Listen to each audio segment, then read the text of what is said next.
아마 가장 큰 충격을 받았던 지역은 바로 TK, PK 지역일 겁니다. 지난 탄핵과 관련한 설문조사에서도 당시 그 두 지역은 대통령에 대한 지지가 더 높았고 그리고 탄핵에 대해서도 반대하는 여론이 높았습니다.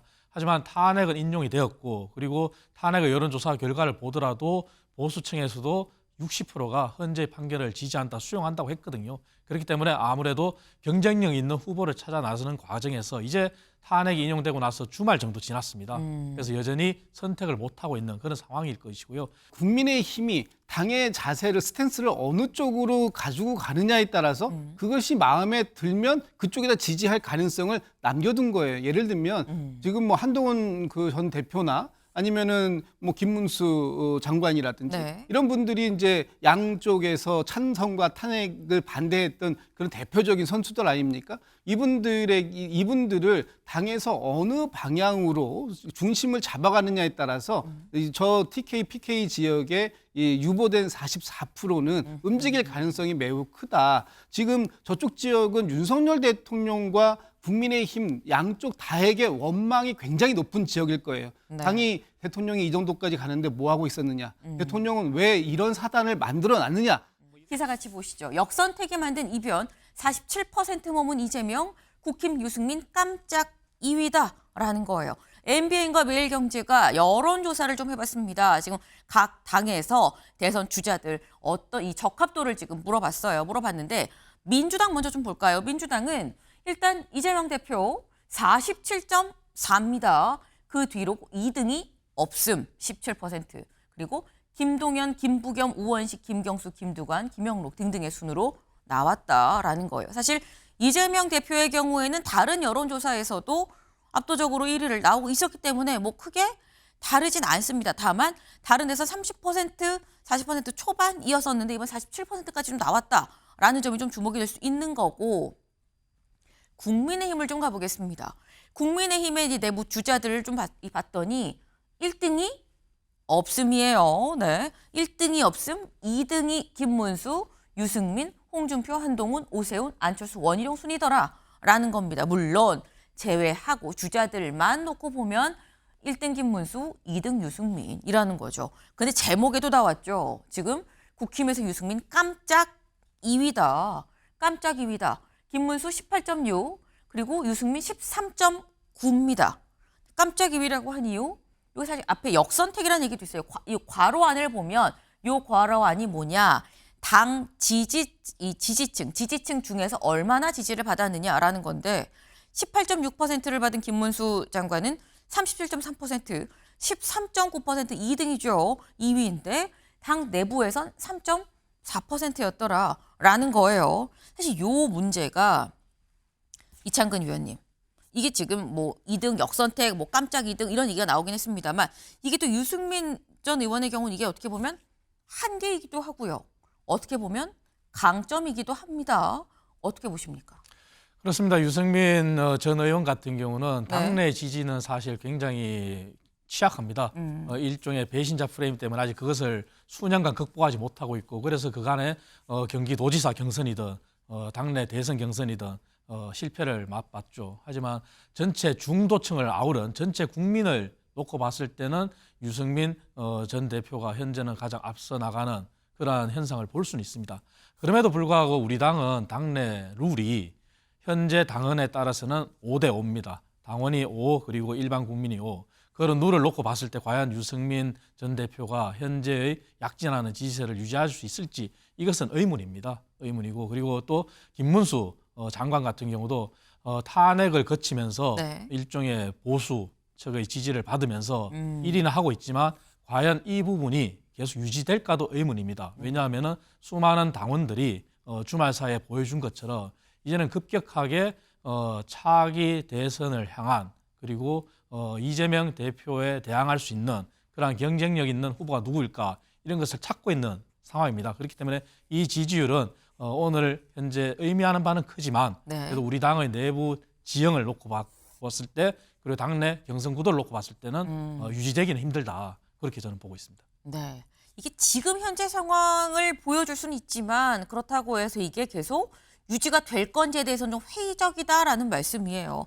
사실 엄밀히 말하면 여기서 사실 유승민 전 의원이 2등이라고 했지만 사실은 3등인 거죠. 1등은 없음입니다. 어떻게 보면 국민의힘 입장에선 1위 주자가 지금 없는 상태인 거 아니냐, 28.7%로 없는 거 아니냐라는 얘기가 나올 수도 있어요. 근데 이 수치가 단순히 MBN 매일경제 여론조사에서만 포착이 되는 상황이냐라는 거죠. 다음 기사를 좀 볼까요? 대통령 선호 후보 TKPK 44%가 유보예요 라고 얘기를 하고 있다는 겁니다. 지난 4일에 한국갤럽의 여론조사가 발표가 됐죠. 근데 여기에서 TKPK, 그러니까 부울경이라고 얘기를 하죠. 부울경 지역만 놓고 딱 봤을 때 누구를 선호하십니까? 여긴 주관식이에요. 누구를 선호하십니까? 라고 물어봤더니 이재명, 김문수, 홍준표, 오세훈 의견 유보 44%입니다. 네, 44%가 의견을 유보한다. 근데 전국 평균이 38%였었다라는 거죠. 전국 평균보다도 훨씬 높은 수치로 부울경 지역은 지금 의견 유보가 거의 한 50% 가까이 지금 올라가고 있는 상황이다라는 거예요. 이걸 보면 이창근 위원님, 지금 국민의힘 상황에서는 텃밭이라고 불리는 곳인데 지금의 이런 없음이 44%라는 건 어떻게 보십니까? 그렇습니다. 아까 말씀드린 것처럼 이제 탄핵을 거치면서 네. 저희 보수 지지층이든 그리고 중도층이든 아마 가장 큰 충격을 받았던 지역은 바로 PK 지역일 겁니다. 지난 탄핵과 관련한 설문조사에서도 당시 그 두 지역은 대통령에 대한 지지도가 높았고 그리고 탄핵에 대해서도 반대하는 여론이 높았습니다. 하지만 탄핵은 인용이 되었고 그리고 탄핵의 여론조사 결과를 보더라도 보수층에서도 60%가 헌재 판결을 지지한다, 수용한다고 했거든요. 그렇기 때문에 아무래도 경쟁력 있는 후보를 찾아 나서는 과정에서 이제 탄핵이 인용되고 나서 주말 정도 지났습니다. 그래서 여전히 선택을 못하고 있는 그런 상황일 것이고요. 그리고 PK 지역에서 이재명 대표가 1위가 나왔다 하더라도 그것은 인구 이동의 결과라고 봐야 됩니다. 그 얘기는 어떤 말이냐면은 PK 지역은 네. 과거 총선이나 대선 결과에 저 정도 지지율 아니면 저보다 이상의 지지율을 민주당이 가져갔습니다. 그렇기 때문에 24%는 큰 의미가 없고 다만 유보된 44%그 지지층의 결정이 향후 국민의힘 주자의 선택을 좌우할 것이다 이렇게 보고 있습니다. 네. 지금 아까 다시 그 부울경과 TK 그 여론조사표 같이 볼까요? 한국갤럽 거. 네. 보면 사실 여기 지금 의견 유보 44%인데 이걸 제외하면 1위는 이재명 대표죠. 24%입니다. 부울경 말고 아까 대구 지역도 있어. 대구 경북 지역. 네. TK도 이재명 대표가 22% 1위입니다. 근데 이걸 보면 김진욱 대변인님, 지금 얘기는 이게 그냥 이동된 정도로 좀 봐야 되는 거지 이게 맞는 수치라고 볼 수가 없다라고 말씀을 하셨거든요.